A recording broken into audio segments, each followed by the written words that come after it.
Arilton, né, por estar conosco todo esse tempo aqui na Igreja do Estreito. Nós temos um convite especial para fazer para vocês também. Como o pastor Arilton falou, esse é o último domingo dele aqui, mas no domingo que vem nós vamos ter uma cantata de Natal aqui, especial, né? E todos vocês são convidados a estar. Nós teremos o coral Estreito Jovem, o coral Estreito Kids, o coral feminino do Estreito e o coral dos adolescentes apresentando essa cantata. Então você é nosso convidado especial. Convide os seus amigos, convide os seus parentes e venham para esse momento especial. Se você puder, traga 1 quilo de alimento para ajudar também no mutirão de Natal que nós vamos estar tendo. Não é uma regra, mas se você se sentir tocado, traga esse quilo de alimento. Se você puder trazer mais, traga também, né? O momento é propício para isso. Mas você está convidado a estar conosco nesse dia especial. Obrigado, pastor, mais uma vez, que Deus te abençoe. Amém.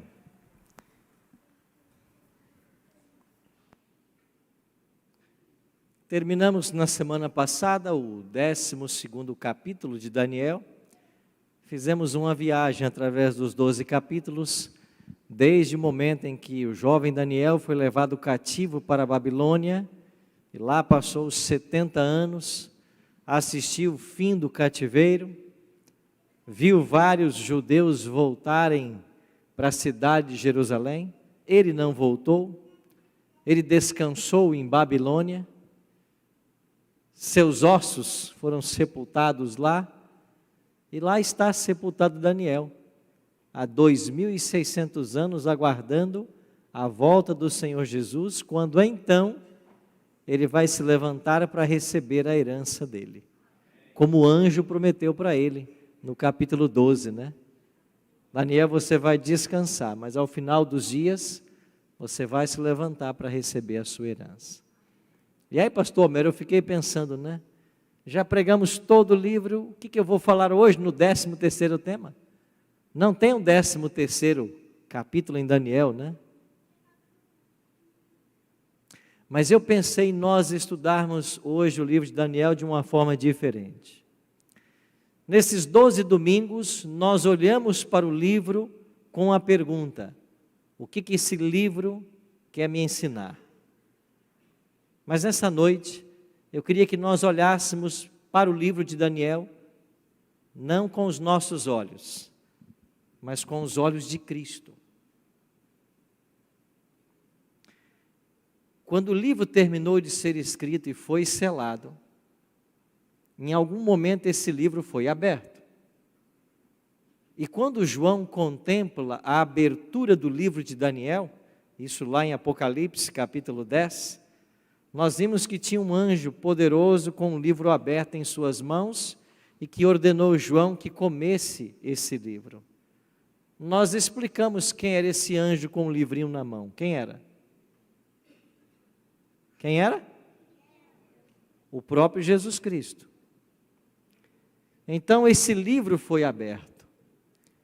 O próprio Cristo abriu esse livro e tornou compreensivo para a humanidade os mistérios do livro, mas que para ele nunca foi mistério.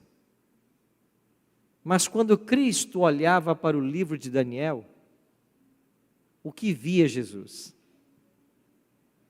Então eu queria que nós hoje olhássemos para esse livro, não da perspectiva humana, mas da perspectiva divina. Quando Cristo olhava para o livro, o que ele via? E como eu não posso estudar muitos versos, eu queria destacar aquele verso que para nós é central. O verso que deu origem à igreja adventista. O verso que provocou o movimento milerita, que vai redundar na igreja adventista. O verso que foi um divisor de águas na história dos movimentos missionários modernos. De que verso eu estou falando? Daniel 8,14. Alguém já disse ali. Daniel 8,14. Então vamos para Daniel 8,14? Consegue colocar aí na tela, Daniel 8,14? É um verso pequenininho, mas eu queria que todos olhassem Então vamos olhar para esse livro agora da perspectiva de Cristo. Quando nós olhamos para Daniel, nós buscamos uma interpretação. Nós buscamos uma aplicação para nós. Mas e quando Cristo olhava para esse livro, o que Jesus via? Vamos estudar a partir dessa perspectiva. Daniel 8,14. Ele me disse, até 2.300 tardes e manhãs, e o santuário será purificado. Quando Cristo olhava para Daniel 8,14, o que é que Cristo sabia? Ele sabia do cumprimento dessa profecia. Ele sabia que o santuário seria purificado quando se passassem 2.300 tardes e manhãs. Ele sabia que a purificação do santuário em Israel apontava para a purificação do santuário celestial. Ele sabia que o trabalho sacerdotal apontava para o seu ofício sacerdotal. Ele sabia que o trabalho do sumo sacerdote apontava para o seu ofício sumo sacerdote. Ele sabia que os cordeiros e os animais que morriam no santuário apontavam para o seu sacrifício. Então, toda vez que Jesus olhava para Daniel, ele via um autorretrato. Ele via a sua história humana delineada. O livro foi escrito 600 anos antes do seu nascimento. Cristo estava num estado pré-encarnado. E então ele chegava sempre à seguinte conclusão: esse livro diz que eu vou ter que um dia me encarnar, que eu vou ter que nascer. Esse livro ensina que o Messias vai vir, o príncipe de um povo, para salvar os seus. Então esse livro fala que eu tenho que me encarnar, que eu tenho que descer à terra. A partir daquele registro de Daniel, centrado no santuário celestial, quanto tempo esperou Jesus para dar o primeiro passo desse cumprimento tipológico? Quanto tempo? 600 anos.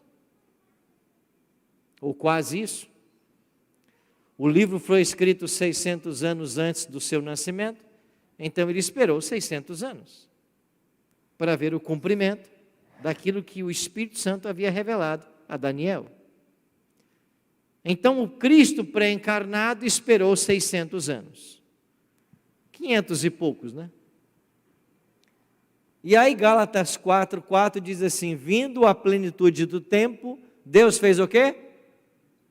Enviou o seu Filho. Então Cristo veio.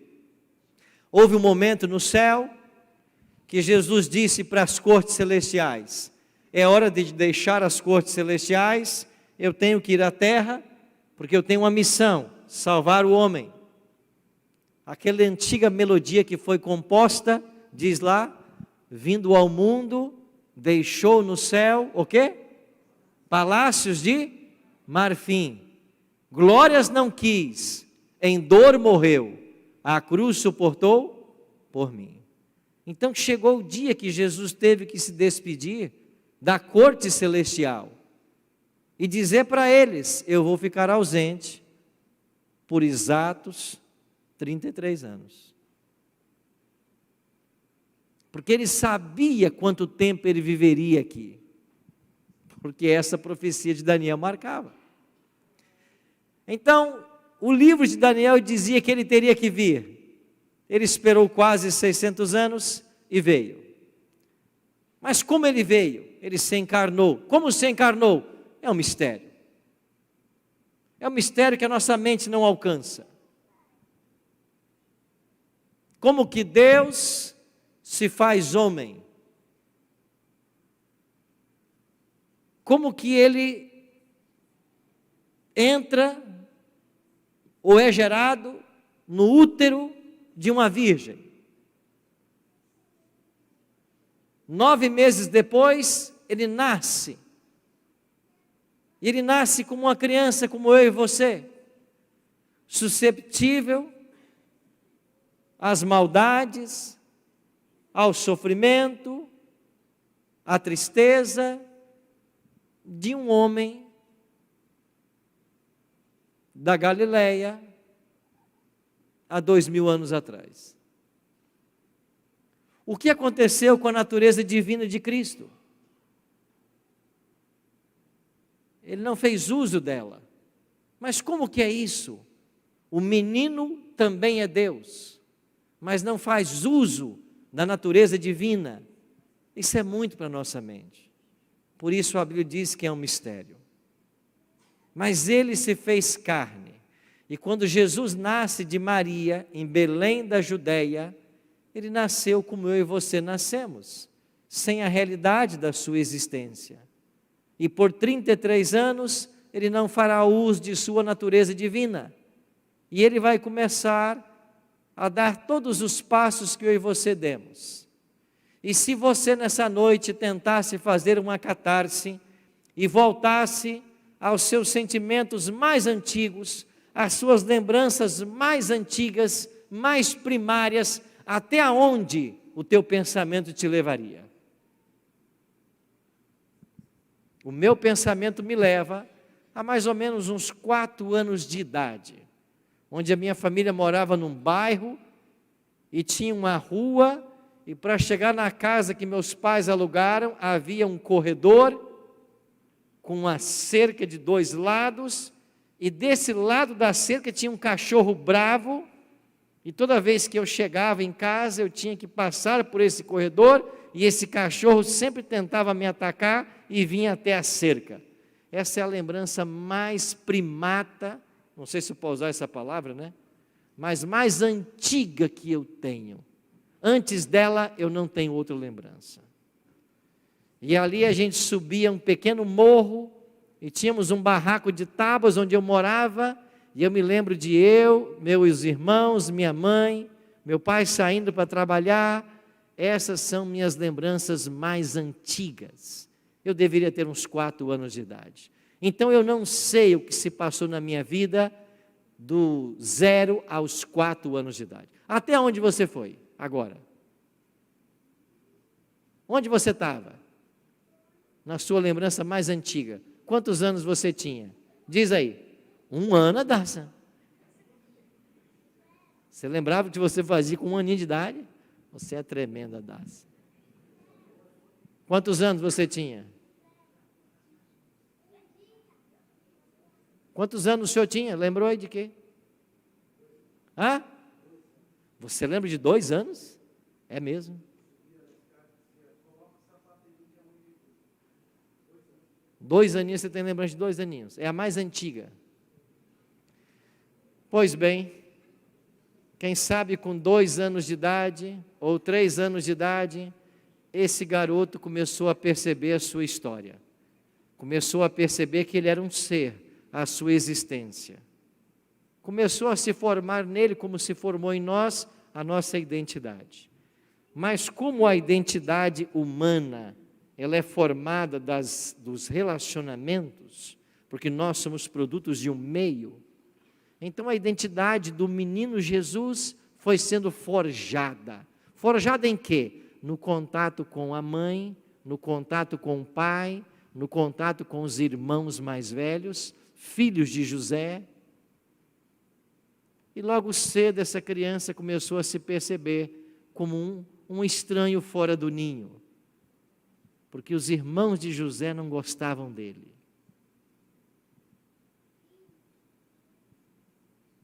O ambiente não foi muito bom,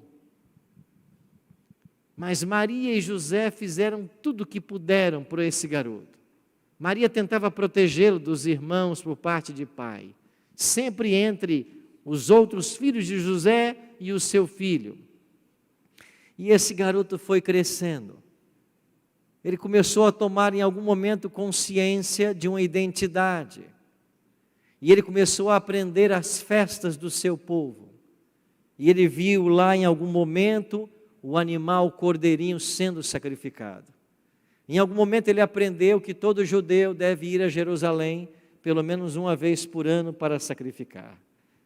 E foi prometido que um dia também ele iria. A Bíblia fala de que ele foi a Jerusalém quando tinha 12 anos de idade. Mas quando ele vai a Jerusalém com 12 anos, ele já é produto de uma mãe que conhecia muito a Bíblia, que ajudou esse garoto a crescer conhecendo a palavra.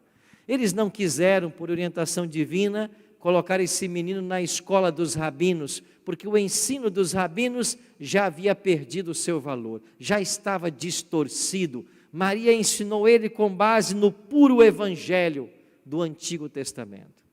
E ele sabia tanto que quando chega em Jerusalém, ele em algum momento se separa da família, vai para o templo, começa a discutir ali, e ele começa a discutir com os doutores da lei.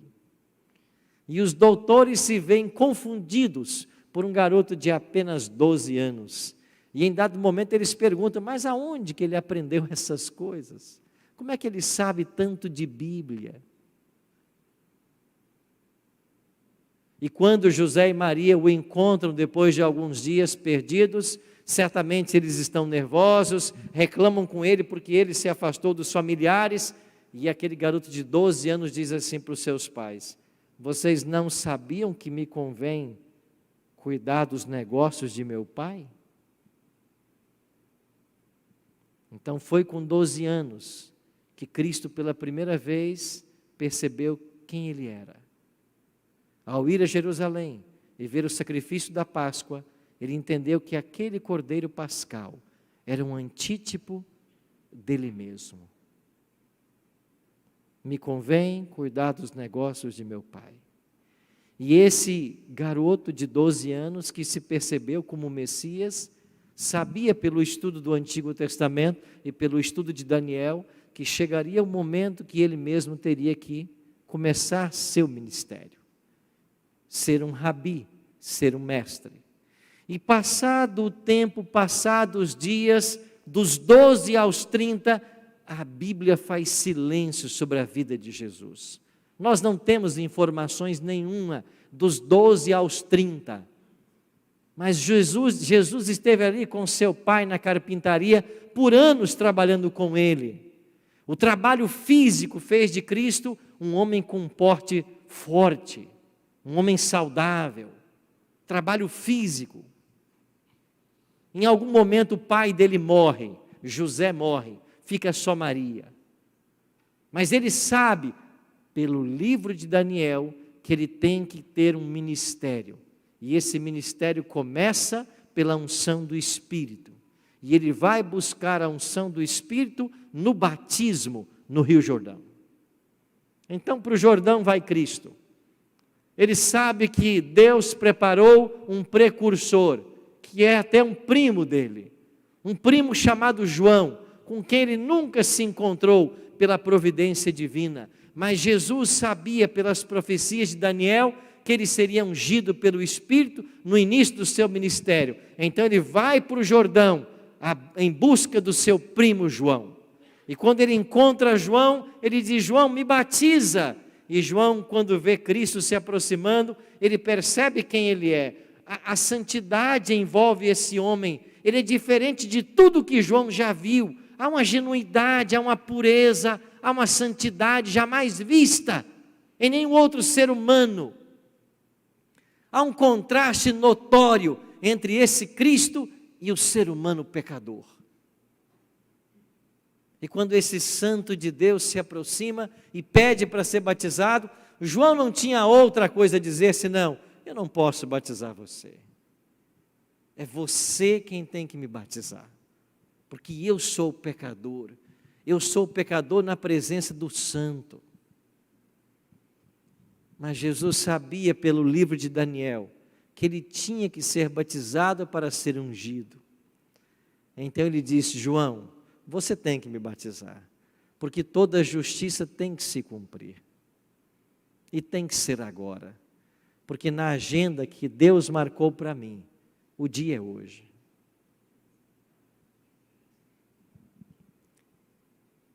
Por que o dia era hoje? Eu vou explicar para você uma coisa muito simples que talvez você não aprendeu até agora em Daniel. Mas agora vocês são mestres em Daniel, né? Vocês têm que saber tudo.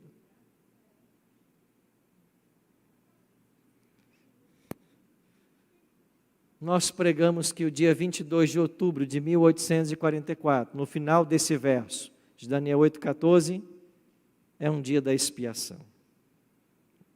Sim ou não? Sim, é um dia da expiação. É um 10º dia do 7º mês que caiu no dia 22 de outubro, certo? Mas nós estamos falando aqui, pastor Emerson, de períodos cheios, 2.300 anos cheios.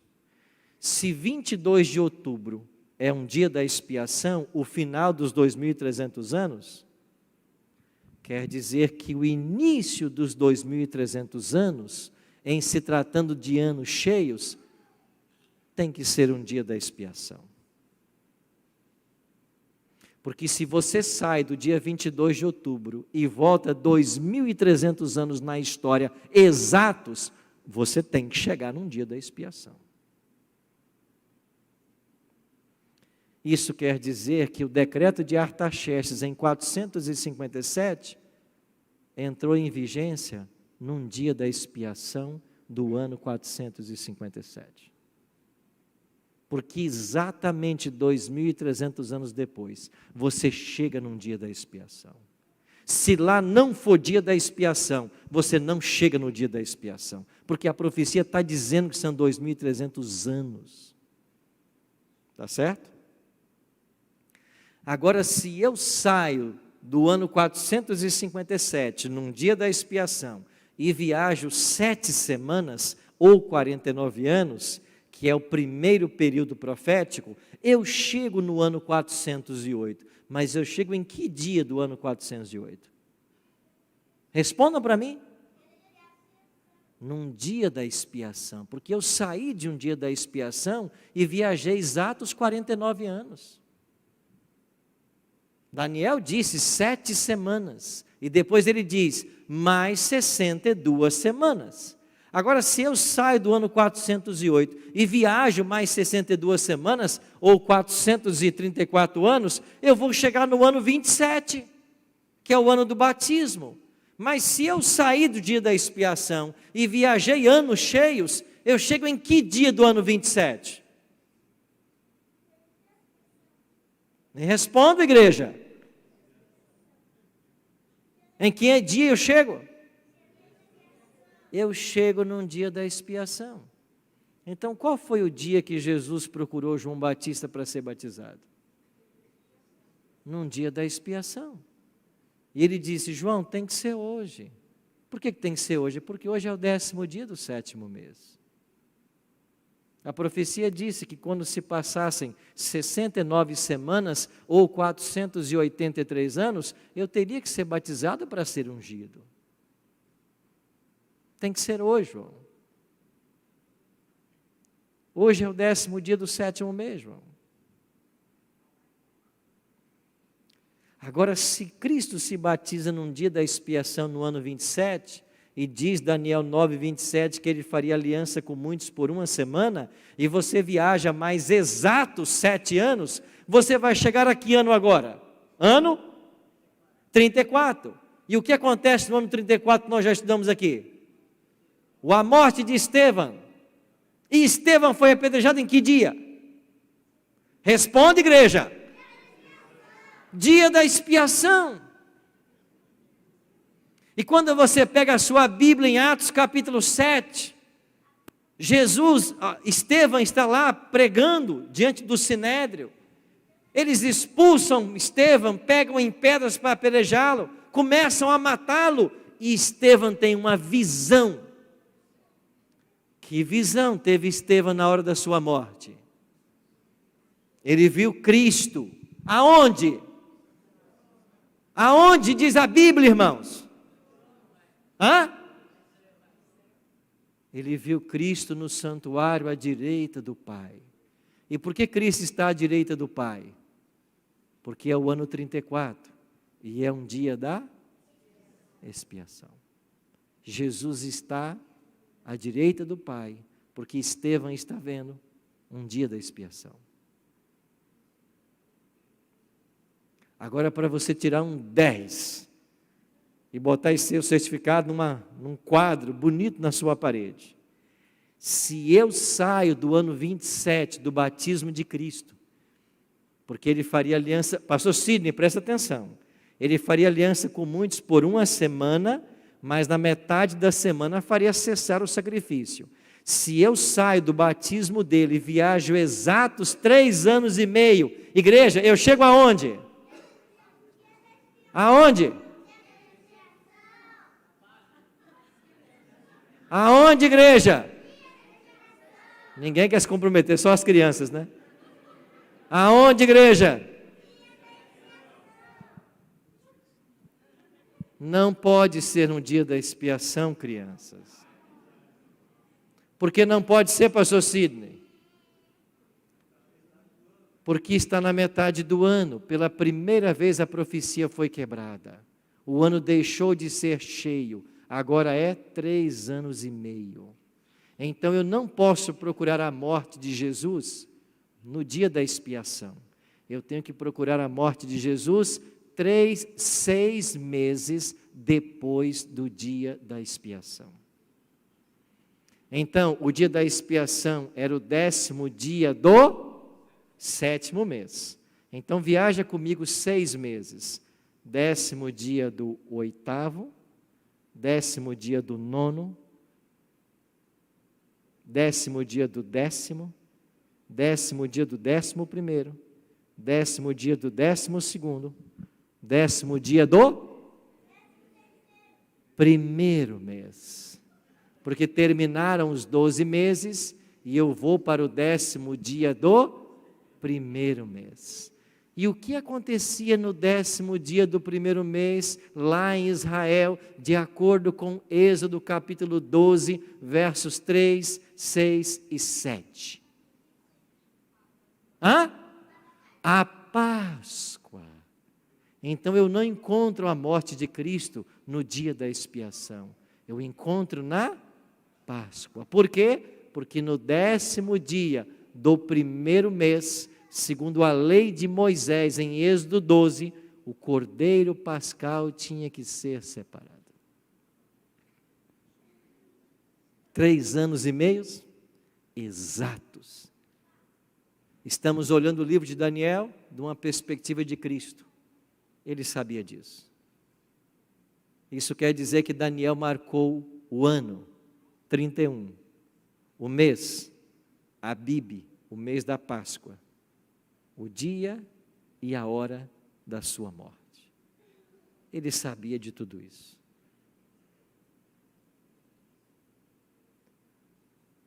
Aonde está Cristo no 10º dia do 1º mês? Enquanto a nação judaica está separando o cordeiro pascal, que deveria ser separado no dia 10, ele era guardado pela família até que dia? Até que dia guardava um cordeirinho? Êxodo 12, irmãos. Separa dia 10. Guarda o cordeiro até o dia 14. E no dia 14, ao crepúsculo da tarde, matem o cordeiro. Dia 10, separa o cordeiro. Aonde está Cristo no dia 10 de Abib do ano 31? O dia 10 de Abib do ano 31 caiu num domingo. E qual foi o último domingo de Cristo nessa terra? Foi o domingo que ele entrou em Jerusalém, montado num jumentinho. Ali é domingo, é o dia 10 do 1º mês. O dia que o cordeiro pascal tem que ser separado. Então Cristo entra em Jerusalém, montado em um jumentinho, e ele fez isso porque os reis em Israel assim entravam nas cidades.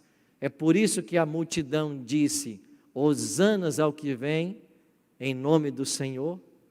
Eles quiseram coroar Cristo, porque achavam que ele seria o próximo rei. Mas no momento que Jerusalém, a Bíblia diz que toda a cidade entrou em alvoroço, e quando eles tentaram coroar a Cristo, ele desapareceu. Por que ele desapareceu? Ellen G. White, no Desejado de Todas as Nações, explica por que ele desapareceu. Ellen G. White diz que enquanto todos tentavam coroá-lo, ele se colocou à parte como cordeiro pascal. Ele se separou a si mesmo. Era o dia do cordeiro ser separado. Então ele desaparece, porque ele se colocou à parte como sacrifício. Domingo, dia 10. Segunda, dia 11. Terça, dia 12. Quarta, dia 13. Quinta, 14. O cordeiro pascal tem que morrer no dia 14. Aí na quinta-feira Jesus disse para os discípulos: vão, peçam ao homem um cenáculo emprestado, diga que o Senhor precisa dele e preparem a Páscoa. Quinta-feira 14. Os discípulos pediram um cenáculo emprestado, o homem deu.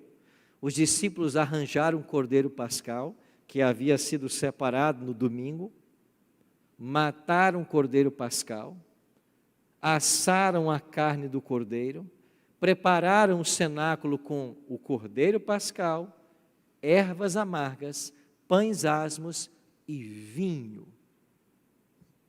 Não tinha vinho lá em Êxodo 12, na instituição da Páscoa, mas ao longo dos séculos, o vinho passou a fazer parte da tradição judaica da Páscoa, e é por isso que agora os discípulos colocam vinho na celebração da Páscoa. Quando é que o cordeiro pascal tinha que morrer? No dia 14, ao crepúsculo da tarde. Isso quer dizer perto do pôr do sol. Entre as tardinhas, algumas versões bíblicas dizem, ele tinha que morrer antes do pôr do sol. Então, na quinta, dia 14, os discípulos mataram o cordeiro pascal, prepararam a carne, prepararam o cenáculo, deu o pôr do sol, chegou a noite, e na noite de quinta, que já era noite de sexta biblicamente, Jesus se senta com os 12 para a Páscoa. E ali sobre a mesa está o cordeiro pascal, morto.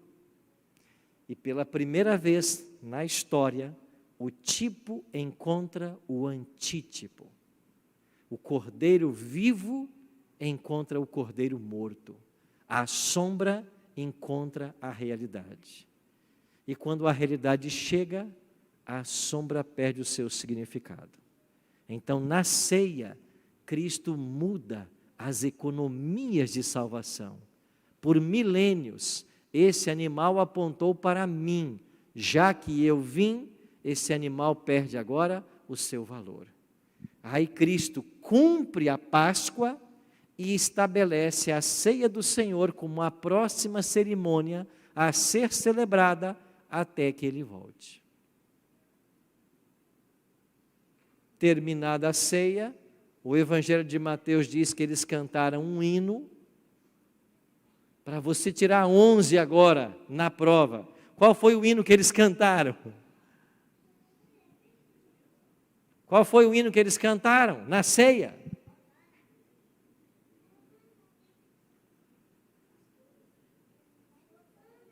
Ellen G. White fala qual foi o hino que eles cantaram. Ellen G. White diz que eles cantaram o menor salmo da Bíblia. Eles cantaram o Salmo 117.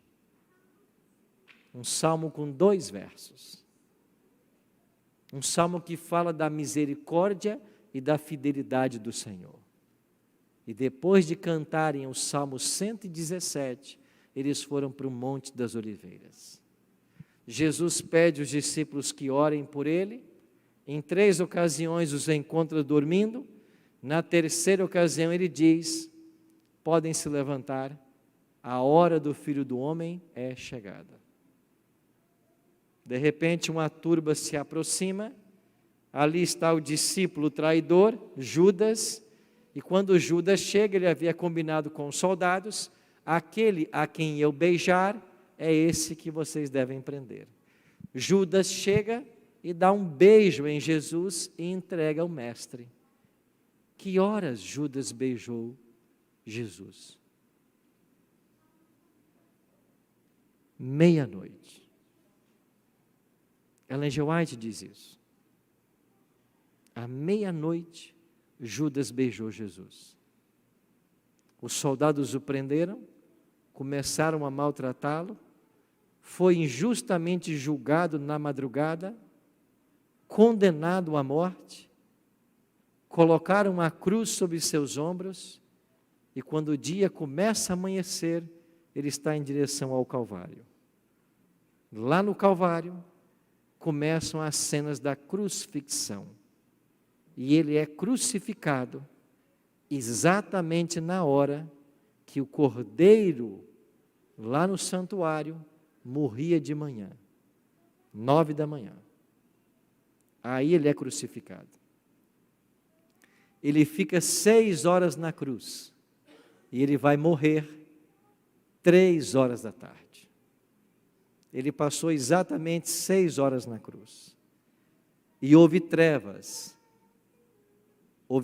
do meio-dia até as 3 da tarde. Mateus. Houve trevas do meio-dia às 3 da tarde. E às 3 da tarde ele morreu. Na hora que morria, o cordeiro vespertino. Ou seja, Jesus sabia de tudo que iria acontecer. Mas, pastor, alguma coisa não ficou certa. Se o cordeiro pascal morria no dia 14, Jesus não morre então no dia 14? Porque dia 14 não foi quinta? E ele não morreu na sexta? Exatamente. Então ele não morre dia 14? Não, ele morre dia 15. Mas por que ele morre dia 15? Eu vou explicar. Na cruz, Jesus não é cordeiro pascal. Jesus é cordeiro pascal na ceia. Porque é na ceia que o tipo encontra o antítipo e a transição da economia de salvação é feita. A sombra dá lugar à realidade. Não mais animais, porque agora o Cristo chegou. Aí ele é cordeiro pascal. É por isso que Paulo, orientando a igreja de Corinto, vai dizer, falando da ceia, ele vai dizer que Cristo é nossa Páscoa, mas no contexto da ceia, enquanto ele orientava a ceia do Senhor. Se Cristo é cordeiro pascal na ceia, quem é Jesus meia-noite?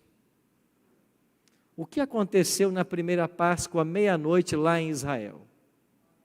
A morte dos primogênitos. Quem é Cristo meia-noite quando Judas o beija? O nosso primogênito. Aquele que vai morrer em nosso lugar.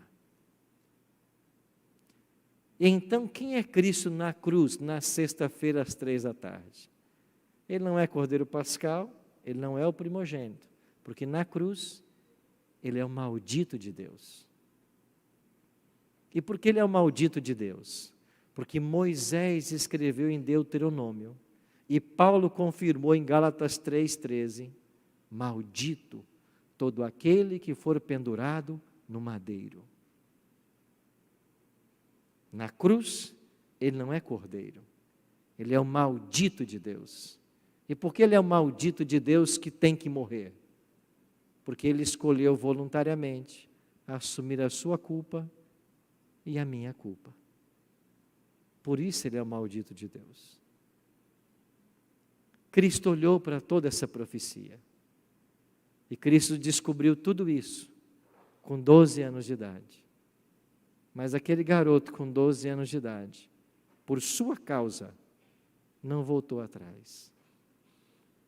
Por sua causa, foi até o fim. E por sua causa, foi até a cruz. É assim que Jesus olha o livro de Daniel. É o livro da história dele. Não há maior amor do que esse. De alguém dar a sua vida por um desconhecido. A maior loucura que o ser humano comete é ignorar o Deus de amor e voltar-se para seus ídolos. Voltar-se para o seu dinheiro, para a sua posição, para o seu status. e esquecer de Deus. Você nunca vai encontrar alguém que ame mais. Esse garoto com 12 anos não voltou atrás. E na visão profética de Isaías, capítulo 53, verso 11, o profeta declarou que o Messias um dia veria o fruto do seu penoso trabalho e ficaria satisfeito. Sabe por que Jesus ficou satisfeito? Porque com olhos da eternidade, Ele viu a todos nós, que um dia nos decidiríamos por Ele. Ele viu o fruto do seu penoso trabalho e ficou satisfeito. Isaías 53, 11. Os olhos de Cristo viajaram 2000 anos e Ele viu a Silvia Leonor tomar a sua decisão por Cristo. Os olhos de Cristo viram esse momento, esse domingo, dia 4 de dezembro. Os olhos de Cristo viu o momento em que mais uma filha dele viria ao tanque batismal para ser batizada. Jesus sabia quantas pessoas no planeta o aceitariam. E ele ficou satisfeito. Jesus sabia quantas pessoas entrariam numa igreja como essa e seriam tocadas e tomariam decisões. Ele também sabia quantas pessoas entrariam numa igreja como esta e iriam embora totalmente insensíveis, como se nada tivesse acontecido. Mas que não seja você esse insensível, que não seja eu. Que o nosso coração seja sensível à voz de Cristo, que nos fala hoje através do seu Espírito. E Cristo não só viu o momento da sua morte, Ele também viu o momento da sua ressurreição, porque Ele entendeu pelo santuário que chegaria o momento que Ele teria que atuar como sacerdote. E Ele começou a atuar como sacerdote. Ele sabia que no dia 22 de outubro de 1844, Ele iria atuar como sumo sacerdote. E Ele começou aí a atuar como sumo sacerdote. E sabe qual é o mais maravilhoso? Ele também sabe o dia que Ele vai deixar o santuário. Está na agenda dele. O dia em que Ele vai terminar o trabalho como sumo sacerdote, vai deixar o santuário e vai vir à terra para buscar os seus. Ele tem na sua agenda esse dia marcado. E pelo que a gente percebe, esse dia não está longe. É por isso, Silvia, que você toma essa decisão, né? Porque você sabe que esse dia não está longe. A alegria no céu por uma única pessoa que se arrepende e volta aos braços do Pai. Você diz que você gosta muito da música Nas Mãos do Oleiro. E a igreja vai cantar agora em louvor a Deus. E eu vou convidar a equipe de louvor aqui para vir, Luciano, cantarmos a música